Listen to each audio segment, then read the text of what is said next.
következő napirendi pontunk előtt szeretném javasolni tisztelt képviselőtársaimnak, mivel megtisztelt minket országgyűlési képviselő úr a jelenlétével, hogy a kérdések után vegyük fel napirendi pontra képviselő úrnak, adjunk lehetőséget, hogy beszámoljon, vagy esetlegesen válaszoljon kérdésekre, hogy vegyük fel napirendi pontra, hogy még egy napirendi pontot, amiben ő ezt megteheti. Erről kérném, hogy szavazatukkal ezt döntsük el, és utána a kérdések következnek. Tehát kérem, hogy támogassuk ezt a napirendi pont felvételét.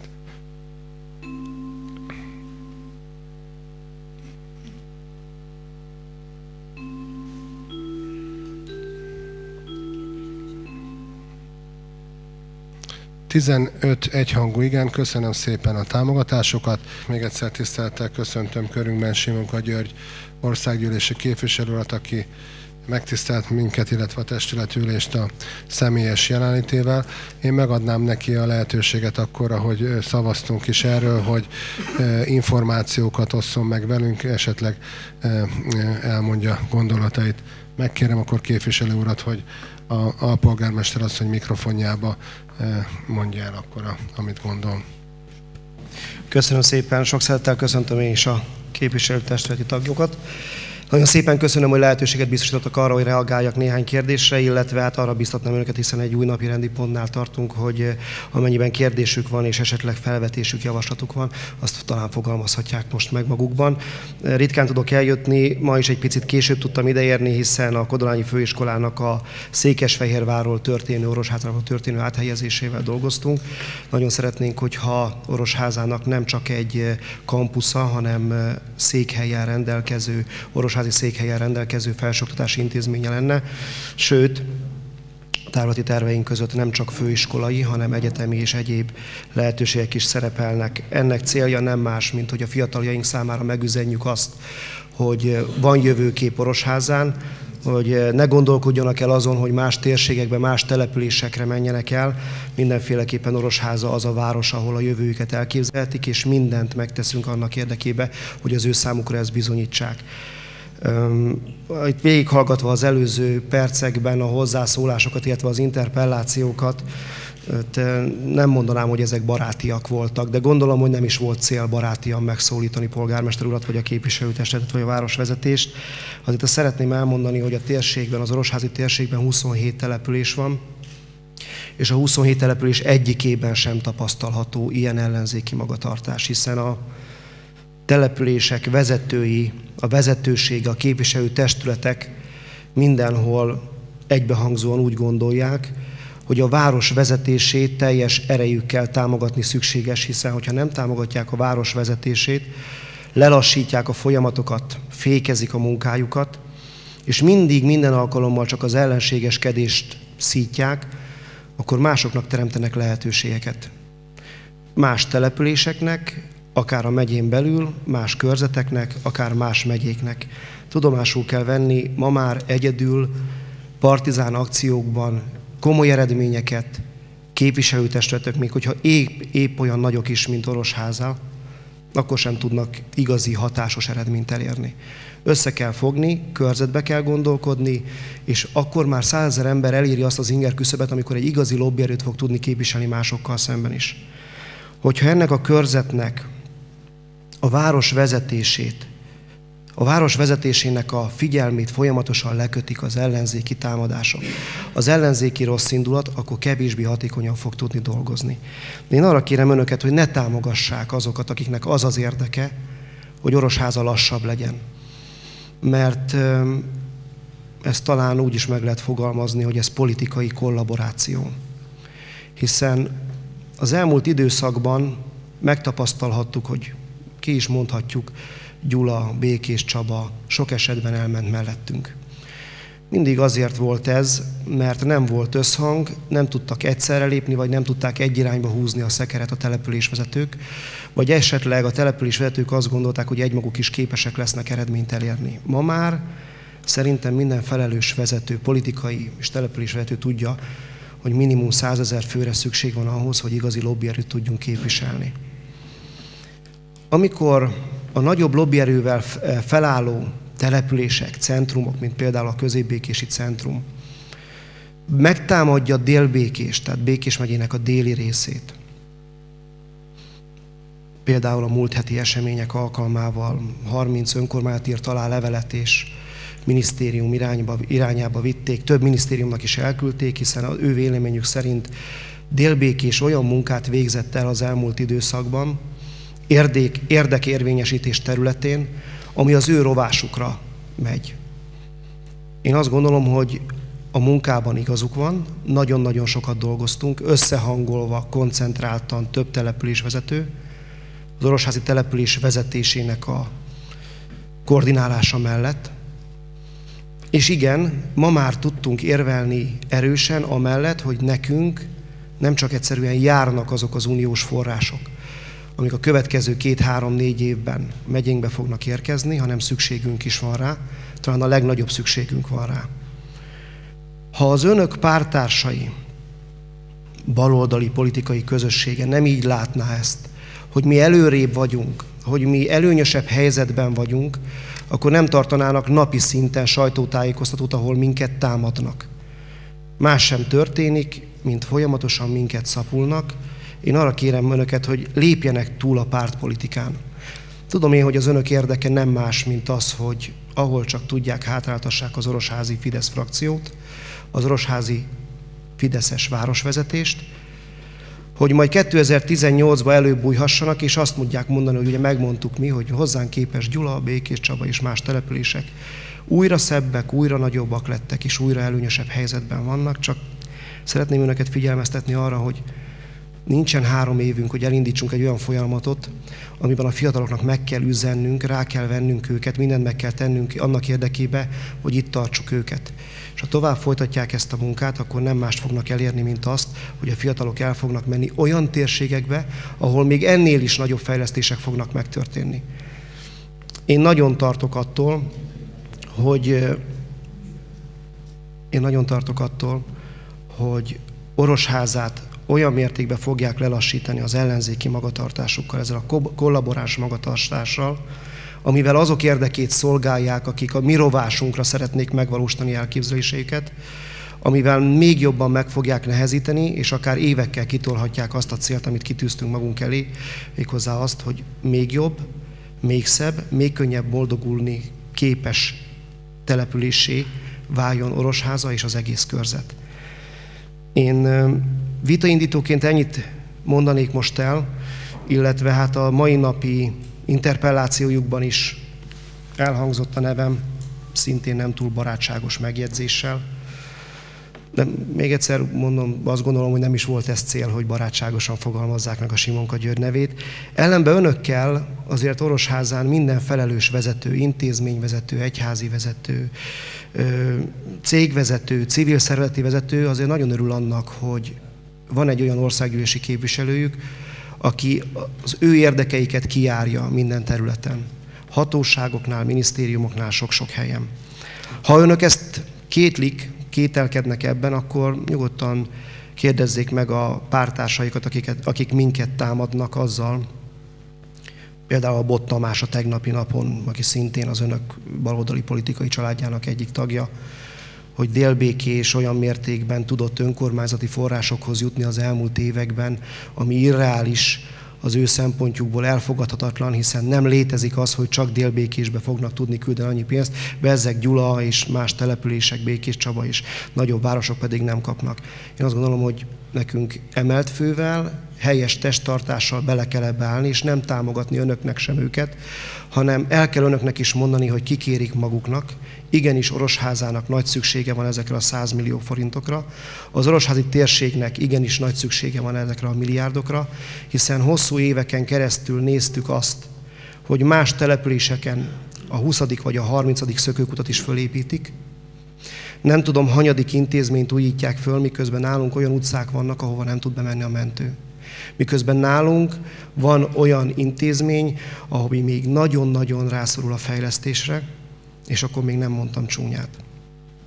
Ha önök is részt vennének a munkába, és ha önök is segítenék az orosházi városvezetésnek a munkáját, akkor talán egyszer az a pillanat is eljöhet, amikor önöket személy szerint is alkalmasnak tartja Orosháza lakossága arra, hogy képviseljék őket. Én itt voltam úgy nagyjából 2 évvel ezelőtt egy testületi ülésen, amikor Dancsó József akkori polgármester egy nagyon jó tanácsot adott önöknek. És én megpróbálnám idézni, hiszen mélyen tisztelem Dancsó Józsefet, és megint csak ezt tanácsolnám önöknek. Én is tőle tanultam. Nem érdemes politizálni valami ellen, mert az emberek ezt nem preferálják. Valami mellett érdemes politizálni. Önök nem politizálnak semmi mellett, hanem a város vezetésének a megoldása javaslatai ellen politizálnak.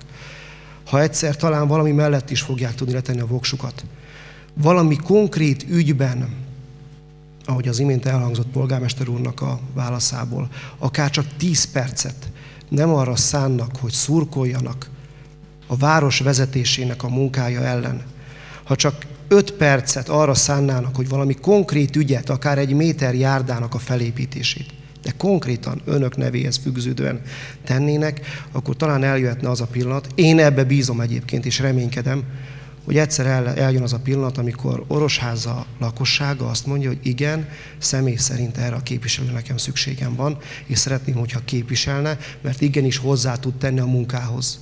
Ma a Burka képviselő úron az ellenzéki körből senkire nem gondolják azt, hogy képes hozzátenni a munkához. És ez látszik beigazolódni. Tehát kérem önöket, hogy legyenek konstruktívak, legyenek együttműködőek, támogassák azt a munkát, amiben önöknek nem kell többet tenni, mint hogy támogatják, mert önök helyett is és önök érdekében is dolgozik a Fidesz vezetősége, a Fidesz városvezetése és a frakciója. Önökért is dolgozunk, az önök gyerekéért is dolgozunk, és mindenkiért. Kérem önöket, hogy ne támogassák azokat, akiknek az érdeke nem más, mint az, hogy mi kudarcot valljunk.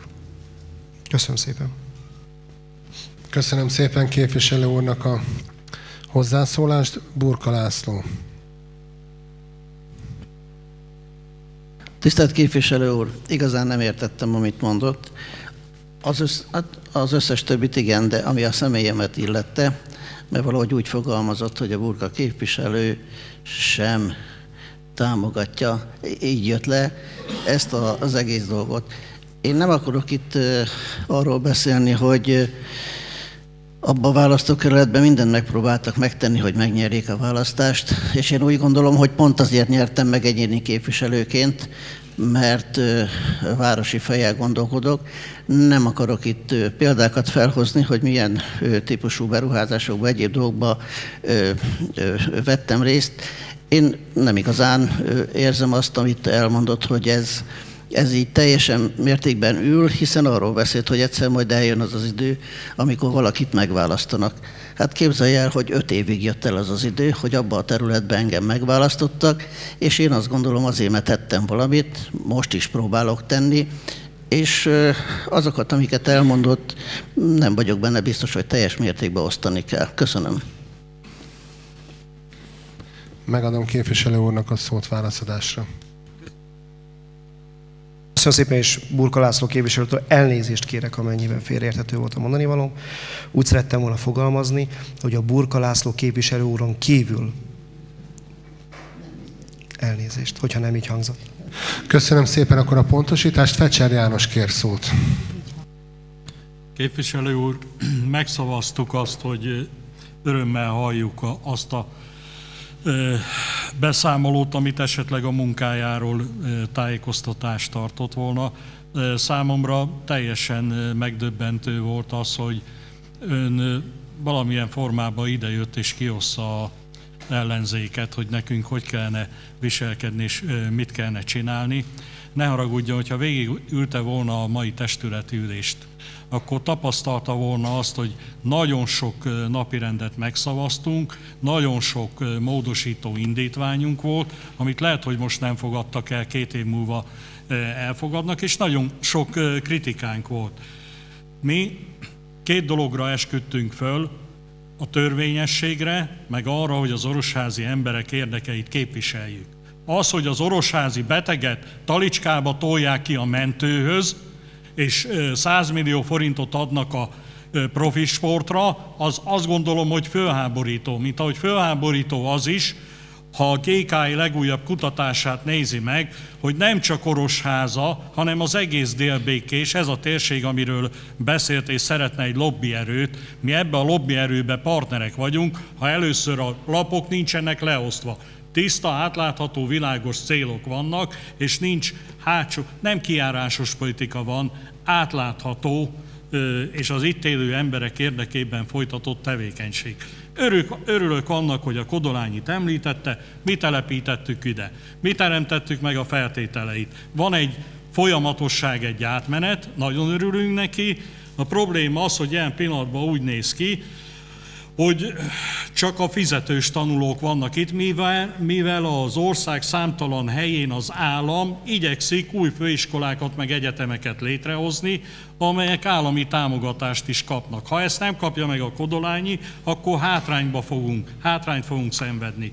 Én voltam az első, ott ül maga mellett a 3 alpolgármester, amikor egyetlen egy alkalommal egyeztettünk, azt mondtam, hogy igen, támogatom, Simonka úr azt mondta, hogy egy sportcsarnok. De a működés, ha lesz sportcsarnok, kell a városnak, támogatjuk.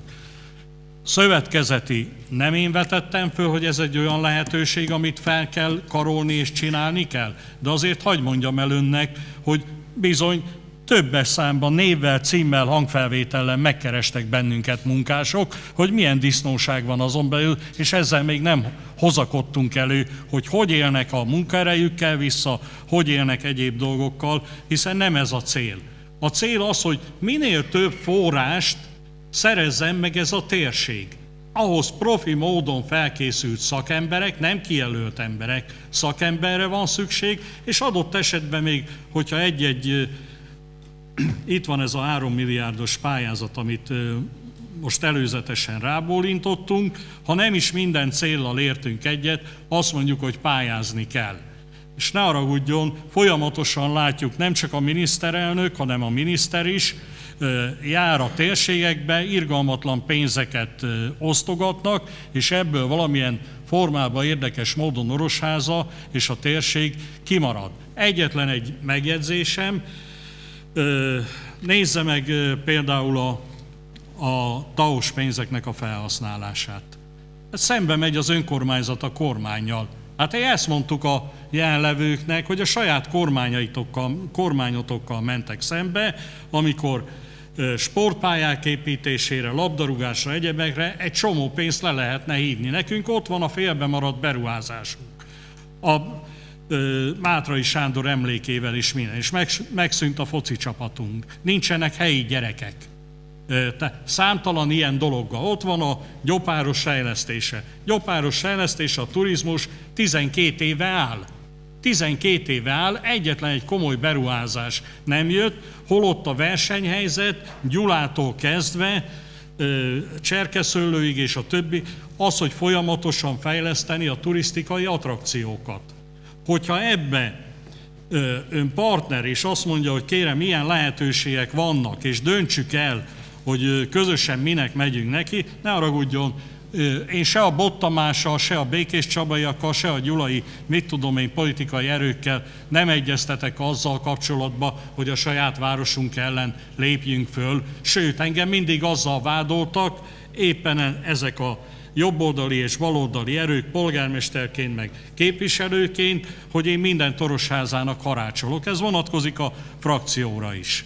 Elmondjuk a véleményeket ütköztetni kell, nagyon örülök annak, hogy itt van, és tudunk egyáltalán vitázni, meg jövőben vető gondolatokat megfogalmazni, és ha itt átláthatóság van, nem az van, mint a dohánymutyinál, a földmutyinál és egyebeknél, akkor nincs probléma.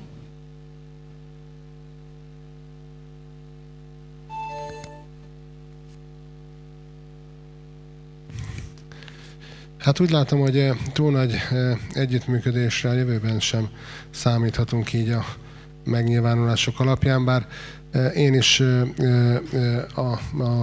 valamelyik újságban évértékelőben ezt kértem, és ezzel zártam. Erre interpelláció is született, hogy ez így nem működik. Hát sajnálom, de remélem azért én is bizakodó vagyok, hogy megváltozik ez, és közös célokért össze tudunk fogni, mert nagyon sok jó gondolat és feladat fogalmazódott meg, akár a mostani költségvetésben, akár azokban a fejlesztési dolgokban, amiket megcéloztunk.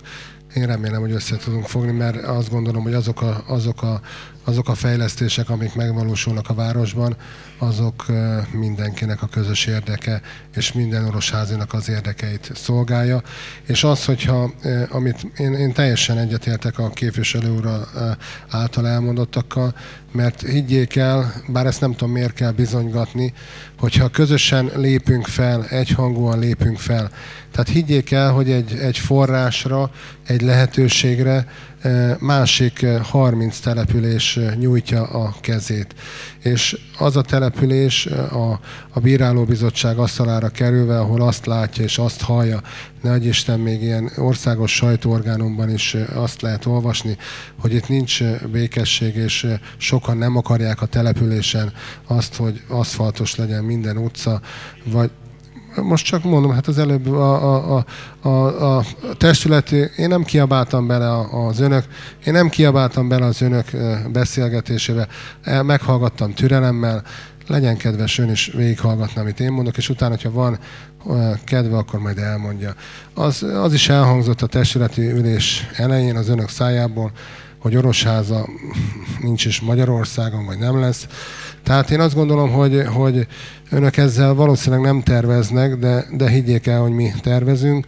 Mi azt látjuk és érezzük, hogy Orosháza fejlődik, és ehhez igenis szükségünk van a képviselő úrnak a segítségére, támogatására, amit szerencsére élvezünk is. Ezt, ahogy itt elhangzott, én azt gondolom, hogy sokan irigylik is tőlünk, tehát én azt gondolom, hogy mindenféleképpen közösen kell, hogy ebben a témában és ebben fellépjünk.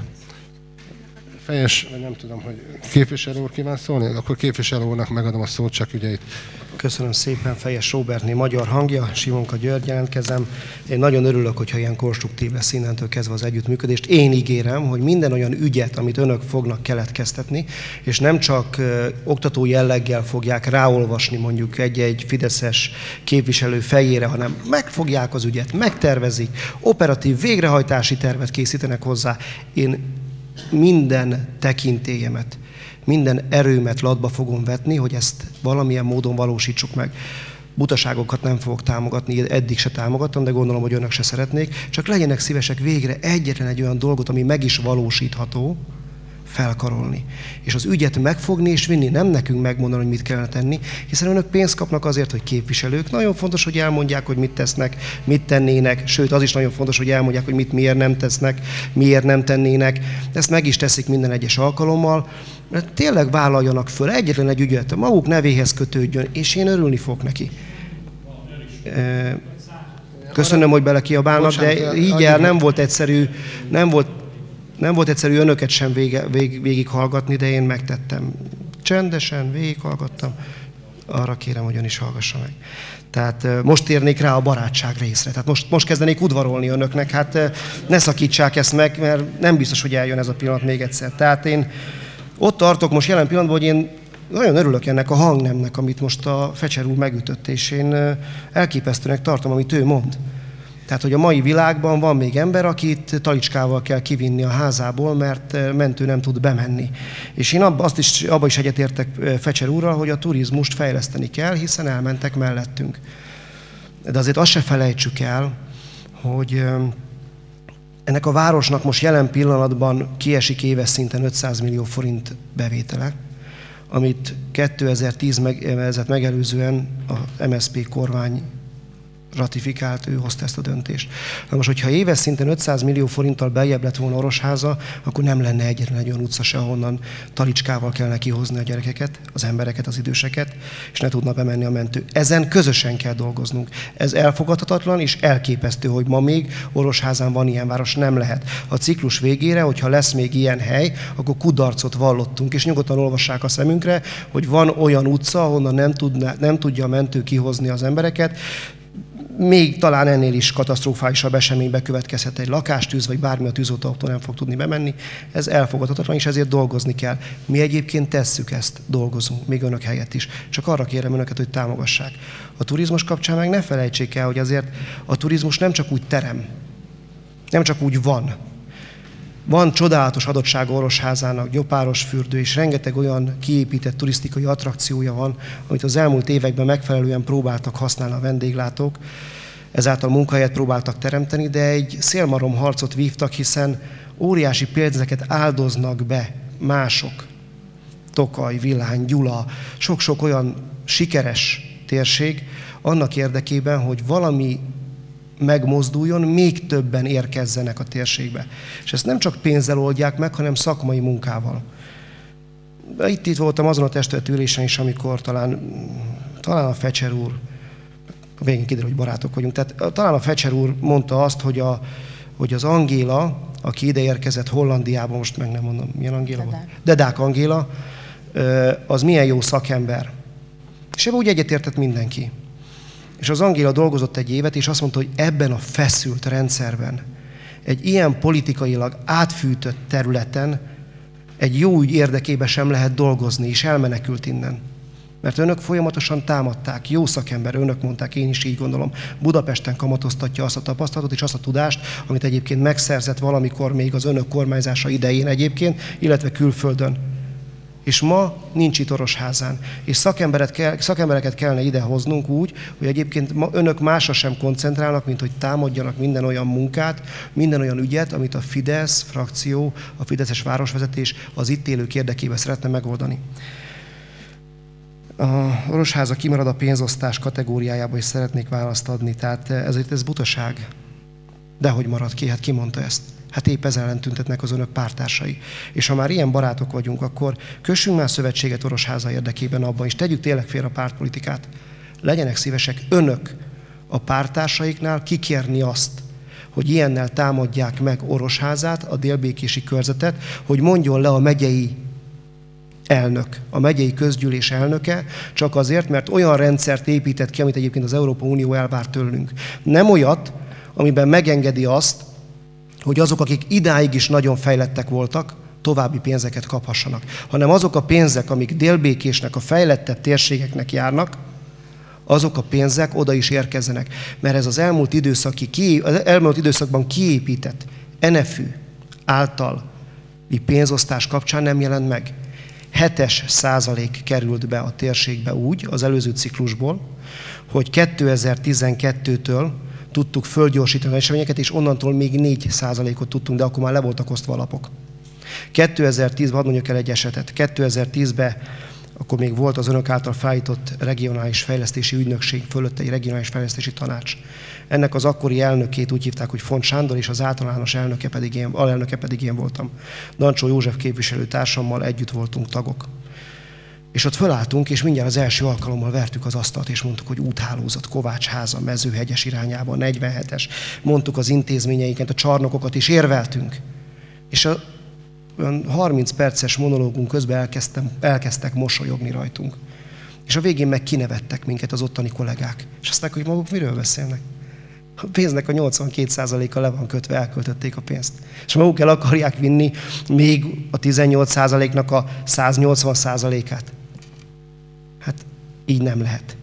Tehát mi ahhoz képest nagyon sok mindent tettünk meg, de a lényeg az, hogy 7% jutott Délbékésbe. Hátrányos helyzetű térségek felzárkóztatására területi kiegyenlítési célból adják az uniós forrásokat.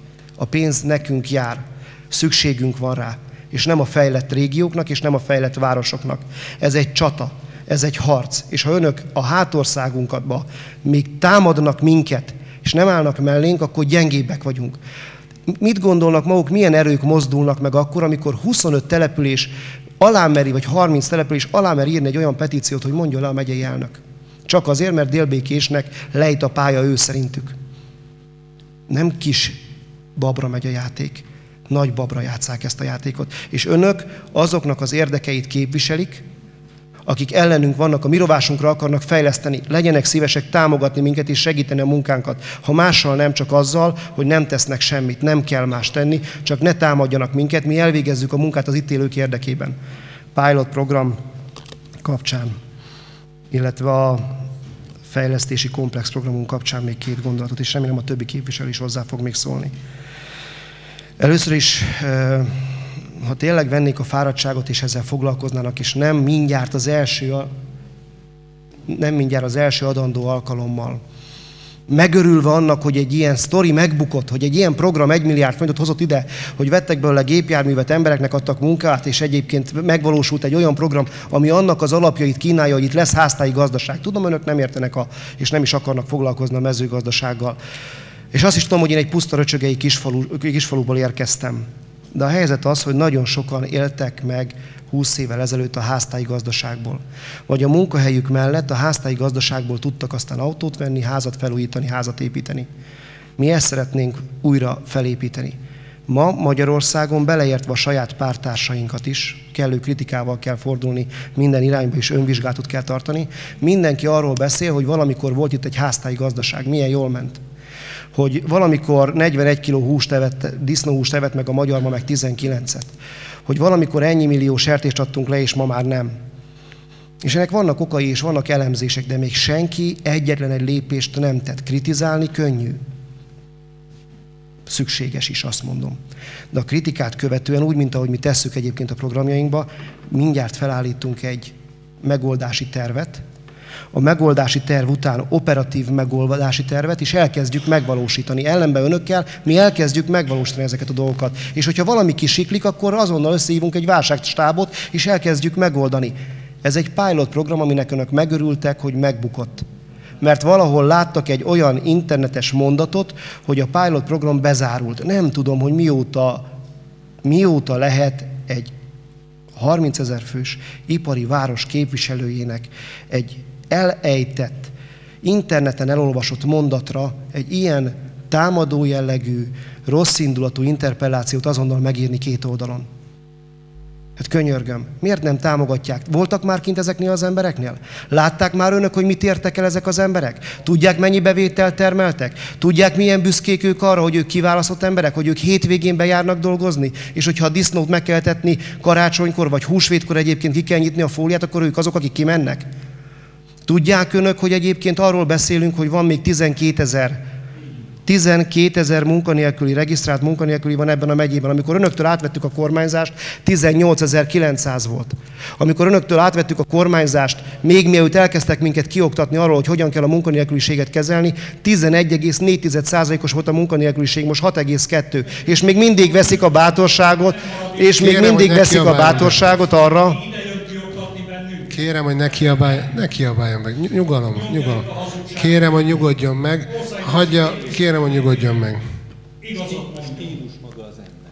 Higgyel, nem kis önmérsékletre volt nekem sem szükségem akkor, amikor az önök által összehordott dolgokat kellett végighallgatnom, de összeszorítottam a fogamat, és végighallgattam, pedig butaságokat mondtak. Én most azt kérem, hogy nem mondják azt, hogy hazugság a 11,4% ez tény, a 6,2% ez tény. Az, hogy 12 000 munkanélküli van ma Békés megyében az önök 19.800-ával szembe, ez is tény. És az is tény, hogy mind a 12 000 munkanélküli mellett, ha megkérdeznek egyetlen egy vállalkozót, mindenki azt mondja, hogy sem betanított munkása, sem segédmunkása nincs. Tehát emellett nem csak munkanélküliség van, hanem emellett egyébként munkaerő hiány is van. És mindenki úgy tekint ezekre az emberekre, hogy le lehet mondani róluk. Én nem úgy tekintek rájuk. Igenis van egy lehetséges, természetes kiválasztódás, amit mi megpróbáltunk elérni, hogy felkészítjük ezeket az embereket, hogy mentálisan alkalmasak, képesek legyenek, és büszkék legyenek a munkájukra. És ezek az emberek büszkék. Tudják, hogy mikor, hol lehet dohányozni, mikor kell szünetet tartani, hogy milyen felelősen kell elvégezni azt a munkát, amit egyébként nem lehet csak úgy elvégezni, hogy ott hagyom a jószágot, mert azzal bánni kell. És hogyha nem bánok vele, és nem végzem el ezt a munkát, abban a pillanatban tönkretettem több embernek a munkáját. Ezek az emberek itt Orosházán is ilyen emberek. Büszkék a munkájukra, és kiválasztottnak érzik magukat, és szeretnének példát mutatni a többieknek. Ismerek olyan embereket, önök biztos ismerek más levélírókat, én meg olyan levélírókat ismerek, akik azt mondták, hogy szeretnék ezt, hogyha őnáluk is tudna működni. Ne csak 22 kiválasztott ember legyen a 200-ból, hanem legyen 40-80, mert többen volnának. De a lényeg a programnak az, hogy a háztáji gazdaságot újraélesszük. A háztáji gazdaság az úgy néz ki, hogy valaki eljár dolgozni, vagy éppen fizetést kap, mint önök azért, mert mondjuk kritizálják a vezetőség munkáját, és emellett szeretnék kiegészíteni a bérüket azzal, amivel csak lehet. De ma nem nagyon lehet, mert nincs lehetőségük. Ha csak a sertésről beszélünk, és a zöldségről nem is, mert már nagyon előre haladott állapotban van az idő, akkor hadd mondjak egy egyszerű példát. Ma ennek a csapatnak, a Nóri vezetésével, az orosházi alpolgármester asszony vezetésével 19 településnek sikerült egy olyan rendszert kiépíteni, és olyan egyedülálló eredményt elérni az országban, aminek mindenki a csodájára jár. Miniszterelnöki megbízott stratégiába, a kincstártól kezdve mindenki itt volt, az agrárkamara, mindenki azt, hogy ilyen nem volt még máshol. Olyan alapokat helyeztek le ebben a programban, amire a következő lépés a hozzáadott értéknövelés. A hozzáadott értéknövelés nem bonyolult, 2000 disznót adnak, és csak a disznóról beszélünk. Tudom, hogy önöknek ez olyan mellékes, de csak 2000 disznót adnak le egy húzásra. Megvan hozzá gépjárművök, szaktanulsági hálózatuk, kiépített piacuk, minden megvan ahhoz, még ráadásul Orosháza pénzt kapott azért, hogy a bónumot felújítsák, felvirágoztassák, a következő lépésekben egy bemutató központtá tegyék. Hát ez miért nem jó Orosházának? És hogyha a feldolgozó iparba belépnek, már pedig ígéretünk van arra, hogy a ginopos forrásokból és egyéb forrásokból az első vágópontot meg tudjuk ebben az évben építeni. A következő a húsfeldolgozó üzem. Ezek esetenként 20-30%-ot tesznek a jelenlegi élősertésnek a 300 forintos kilogrammonkénti árához. Nem az a lényeg, hogy ebbe a programban jól érezzék magukat az emberek, hanem az a lényeg, hogy azt tudjuk visszaigazolni, hogy a háztáji gazdaságokban ezek az emberek tudjanak dolgozni. Vannak hibái a programnak, voltak is. Folyamatosan próbáltuk kezelni. Folyamatosan megpróbáltuk rendbe tenni. Nem bukott meg a program, az emberek nem buktak meg, az emberek jól vizsgáztak, sőt, további támogatásáról biztosított a miniszter úr, illetve a minisztérium ezt a programot, sőt, további pénzeket fognak hozzárendelni, hiszen az egyedülálló eredményeket fent kell tartani, és jó példaként el kell terjeszteni. Ez egy jó példa arra, hogy önök mit érezhetnek otthon, amikor a baráti társaságukba összegyűlve, és az emberekkel már nem kommunikálva, azon morfondíroznak és gondolkoznak és drukkolnak, hogy csak bukjanak már ebbe is bele. És az első szóra, amit az interneten elolvastak, abban a pillanatban interpelláltak, és mindent megtettek. A DK-val közösen sajtótájékoztatót tartanak, és itt támadják az alpolgármester asszonyt, akinek köszönhetően nem sokára lehet, hogy 1000 vagy több ezer ember Orosházán havi szinten 100 vagy 200 000 forinttal fogja a családi kasszáját gyarapítani tudni. Mert a rendszer úgy néz ki, hogy fel fog állni. Még akkor is, hogyha önök ellenezni fogják. Én arra kérem önöket, hogy vessék bele magukat. Érezzék át azoknak az embereknek a sorsát, akikért dolgozunk. Nem önökért, mert valószínűleg már nem fognak kapálni, sem disznóba vödröt cipelni. De ezek az emberek szeretnének havi szinten 100-200 000 forinttal többet hazavinni, és a családjukat ebből eltartani. Mi ezért dolgozunk, és emellett még rengeteg sok más programon dolgozunk, és minden esetben arra kérem önöket, hogy ne szurkoljanak, ne drukkoljanak ellenünk, és ne tegyenek ellenünk. Segítsék a munkánkat, és ne segítsék azoknak a ellenérdekelteknek a munkáját, hogy ők orosháziak rovására tudjanak még egy szökekutat építeni. Én nagyon óvatosan fogalmazok, ez kollaboráció. De mondhatnánk azt is, hogy Orosházáról nézve, hogy ez hazaárulás. Öné a szó. Köszönöm szépen. Én azt gondolom, hogy képviselő úr tényekről és eredményekről beszél.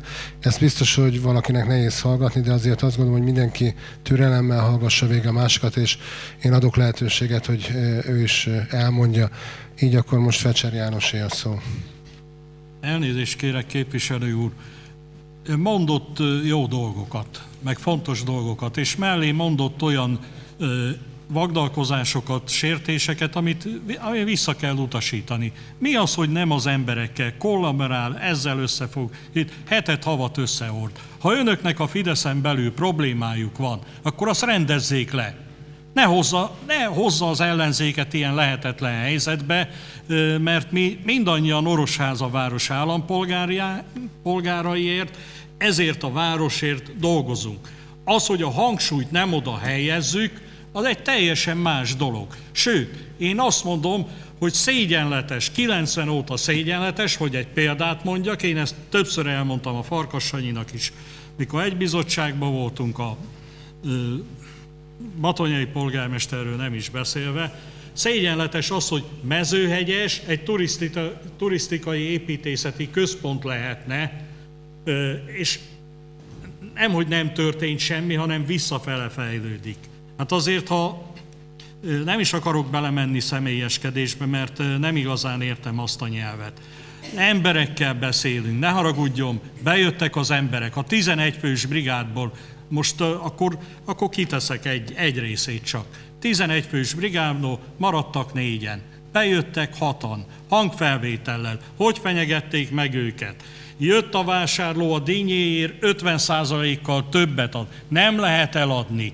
Hogyan használták és hogyan kapták a permetezőszert, hogyan készült a fóliaépület. A sertésről szakemberek, kívülállók, bendolgozók megkerestek. Nem igazán mentünk se a sajtó, se a fejesnéhez, na hát azért mégiscsak felháborító. Tehát ezeket a problémát rendezzék le maguk között, mindenkinek az az érdeke, hogy minél több ember nem közmunkából, hanem ahogy maga mondta, 100 és 200 ezer forintos fizetésből. Egyébként én Tanyán éltem 16 éves koromig, 5 kilométerre a falutól. Én tudom, hogy mi az, hogy répát egyelni, kukoricát kapálni, gyerekként a mezítlába disznót legeltetni a tarlón, és visszautasítjuk azt, hogy a mezőgazdasággal mi nem vagyunk semmilyen fajta kapcsolatban. Honnan veszi? Fejes Róbertné alpolgármester asszony kért szót, megadom. Köszönöm a szót. Pecser úr, akkor itt mutatkozik meg az, hogyha önnek tudomása van arról, hogy valami a pilotba nem működik jól Orosházán, akkor nem bejön hozzám, és nem beszéljük meg, és nem ülünk le együtt egyeztetni, hanem akkor azonnal elkezd támadni. Minden egyes napon a pilotos dolgozókkal kapcsolatban vagyunk. Hozzám soha olyan dolog nem érkezett be, amiről ön beszél. A dinnyébe is, a sertésbe is, amikor kijönnek ellenőrizni, mindig azt mondják, hogy Orosházán az egyik legszebb a sertés is. A dinnyét is több helyre adtuk el. A sertésekbe is, a zöldségekbe is mindig heti szinten a legmagasabb árat adónak adjuk le az áruinkat. Voltak igen olyan emberek, akik kiléptek a pilotból, mert itt dolgozni kell. Itt nem hagytuk azt, hogy henyéljenek, mert akkor a többiek vetették ki maguk közül, és igenis, és ezek az emberek büszkék arra, hogy itt dolgozhatnak. És már most engem hívtak, pont azért, mert hogy mindenhol meg lett lebegtet, vagy fölbomlik a pilot, hogy Nóri, mi lesz velünk? És mondtam, hogy nyugodjatok meg, minden rendben lesz, folytatjuk tovább. És azokat a plusz fóliasátrakat, amiket megvettünk, azokat már adjuk át a szociális szövetkezeteknek, és a saját zsebetekre, amit ti megtermeltek magatoknak, abból ti pluszokat tudtok előállítani. Úgyhogy ezt a rágalmazást, ezt visszautasítom. Ha pedig a tudomására jut, de ha pedig akkor kérem a képviselő urat, ha a tudomására jut valami olyan, hogy nem működik valami jól a pilotba. Én úgy gondolom, hogy reggel 7:30-kor megérkezek az irodámba, valamikor még este 10 órakor, sőt elég sűrűn itt vagyok. Bármikor nyitva áll az ajtóm. És kérem, hogy akkor jelezze, hogy ezeket a problémákat meg tudjuk oldani. De ne keltsék itt a feszültséget, mert tényleg emberek életéről van szó. Köszönöm. Köszönöm szépen. Én azt gondolom, hogy jogos a felvetés, ez az én véleményem, tehát amennyiben problémát érzékelnek, akkor én is azt gondolom, hogy nem az újságon, vagy nem sajtótájékoztatón keresztül kell ezt megbeszélni, hanem én azt gondolom, ahhoz kell menni, aki ebben tud változtatni, és tudja a kérdést kezelni. Ez jelen esetben Fejes Róbertné alpolgármester asszony, tehát én azt gondolom, én is azt kérem önöktől, hogy amennyiben olyan jelzés érkezik, ami önöket tisztel meg, akkor azt kérem, hogy tolmácsolják, vagy jelezzék, vagy hozzák be azt, aki panaszkodik, vagy jelzéssel van a polgármester asszonyhoz, hisz úgyis ő tudja kezelni. Tehát az a megközelítés, hogyha sajtótájékoztatót tartunk róla, én azt gondolom, hogy az nem a megoldást keresi. Az nem azt segíti elő, hogy együttműködőek lennénk, és szeretnénk, hogy jól működjön, hanem pont az ellenkezőjét, tehát pont feszültséget, káoszt, és azt azt sugallja, hogy ebből nem lesz semmi. De hát képviselő úr is elmondta azokat az eredményeket, amik kézzel foghatóak. Tehát én nem tudom, tehát én mást nem láttam olyan megnyilvánulást, olyan munkát arra vonatkozólag, hogy ezen szövetkezeteket létrehozzuk, ezekben a szövetkezetekben munkálkodjunk. Itt egy olyan példa körvonalazódik ki, ami országos szinten is kiemelkedő és elismert. Ezt nem én mondom, hanem azok a szakemberek és azok, akik arra hivatottak, hogy ezt a programot ellenőrizik. Tehát ha azok azt mondják, hogy ez mintaértékű, és emellett én azt látom, hogy az a bónumi, én voltam kint Bónumban azelőtt, és láttam, hogy lepusztult az a rész. Most ennek ha más semmit nem nézünk, csak azt, hogy az a bónumi rész hogy megújult, és még továbbra is fejlődni fog. Én azt gondolom, hogy az már hatalmas eredmény. Arról nem beszélve, hogy hány családnak biztos jövedelmet. Most az, hogy mennyit, ez nyilván kérdés, és én azt gondolom, hogy egyre több lehetőség lesz. Tehát miért nem tudunk örülni együtt a sikereknek? Miért nem tudunk örülni együtt annak a fejlődésnek, ami Orosházára érkezik? Hisz bárki lesz a polgármester, bárki lesz a bónumi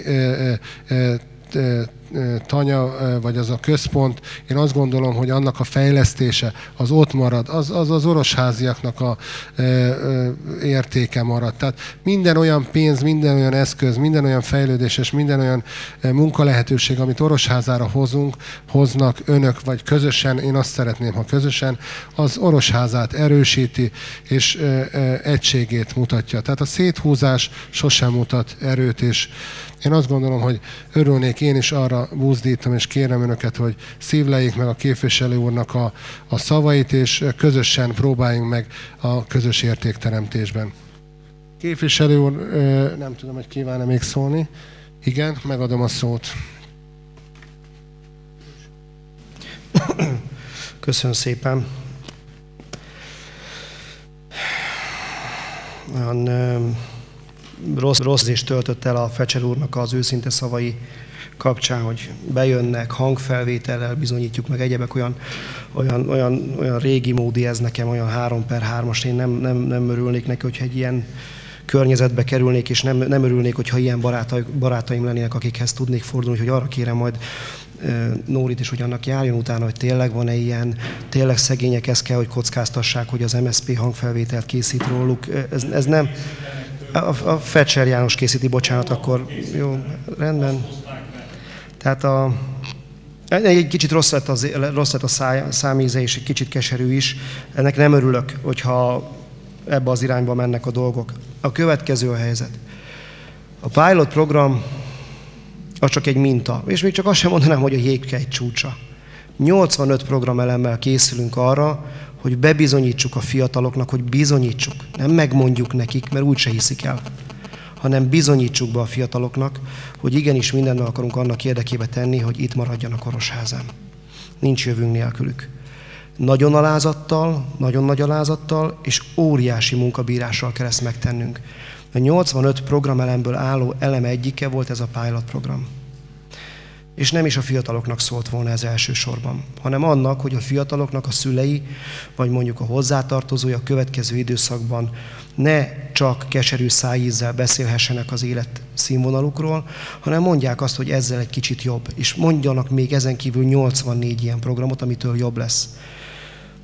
85 programból elemből áll, ebből egyet már beszéltünk, a Kodolányiról, egészségfejlesztés, sportrendező program, sok, ebben sokat fog tudni segíteni, itt tartani a fiatalokat, és föl kell kapni a fejét Orosháza városának, mert én attól tartok, hogy a csokkal kapcsolatban, bár nagyon előnyös a fiatalok számára, de lesz néhány olyan fiatal, aki azt mondja, hogy most készen lévő új építésű házak csak Békés Csabán vannak jellemzően, és elmennek. Tehetséges, szorgalmas, dolgos fiatalok fognak elmenni akár Békés Csabára, csak emiatt. Tehát ebbe fel kell venni a lépést, nem tudom, hogyha még nem vette föl, testület kezdje el tárgyalni, már Lajos indult, hogy már felvette, igenis portákat kell adni a fiataloknak, mindent meg kell tenni, hogy ne menjenek el. De még egyszer mondom, a 85 programelem egyike. És hogyha ez a mintaprogram, ez a pilot program ilyen indulatokat kelt, még egyszer mondom, olyan pici a 85 programelemből, hogy mit várhatunk önöktől akkor, amikor még komolyabb dolgokat szeretnénk megvalósítani. Ne örüljenek már a kudarcunknak. Lehet, hogy nem volt tökéletes. Lehet, hogy voltak hibák. Lehet, hogy nem tudtunk valamit megvalósítani a vállalatokból. De helyrehozzuk. Az én feladatom, hogy ezt korrigáljam minisztériumi szinteken is, mindenhol, ahol lehet, lobbizak annak érdekében, hogy ezeket ne vegyék el tőlünk ezt a lehetőséget. Ennek önöknek örülni kellene. Az önök unokájáért is dolgozunk, mindenkiért dolgozunk. Hogyha valamit elrontunk... Kérem, hogy kérem, hogy csak annyit kérek, hogy tiszteljék már meg az, aki szót kapott, hallgassák végig. Én megadtam a szót, végighallgattam tőle. Tehát ez már a számtalanik eset, hogy egyszerűen bekiabálnak. Tehát kérem, türelmet kérek. Kérem, képviselő úr. Fecser Jánosnak egyébként köszönöm szépen, polgármester úr, hogy megengedi, hogy befejezzem a mondani valómat, de a lényeg az, hogy talán egyet is érthetek ismét Fecser Jánossal. A helyrehozás szónak is van jelentősége, hiszen ha valaki elkezd dolgozni, az fog hibázni is. Ne gondolják azt, hogy ha önök is egyszer elkezdenének tenni valamit, nem hibáznának. És hogyha hibáznak, akkor igenis korrigálni kell. De az is munkával jár, ez önöknek ismeretlen fogalom. Tehát dolgozik valaki, akkor el fog követni egy hibát, és talán a válságmenedzselésre helyrehozzuk. De ne örüljenek neki, segítség, hogy helyrehozzuk. Állítsanak minket irányba. Én ehhez minden segítséget megadok. Én mindent megteszek hozzá, ami szükséges. 27 település van, és a 27 településből ebben a körzetben Orosháza a legfontosabb, a legnagyobb város. Az én munkabírásom igen nagy, ezt sokan tudják rólam. Én kis településről érkeztem, onnan indultam, és megszoktam, hogy 5-ször, 10-szer többet kell dolgozzak azoknál, akik egyébként már ott vannak.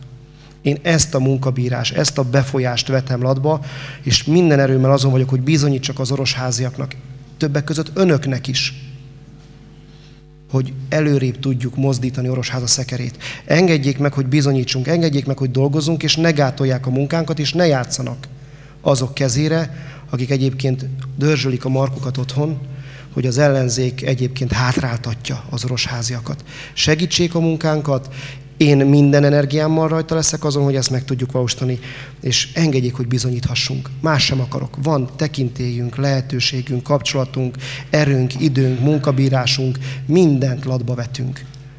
Támogassák önök is ezt, én csak ezt kérem. Köszönöm szépen. Köszönöm szépen képviselő úrnak. Valakinek van-e kérdése, mert természetesen lehet. Nem látok ilyet, akkor lezárom a vitát, és szünetet rendelek.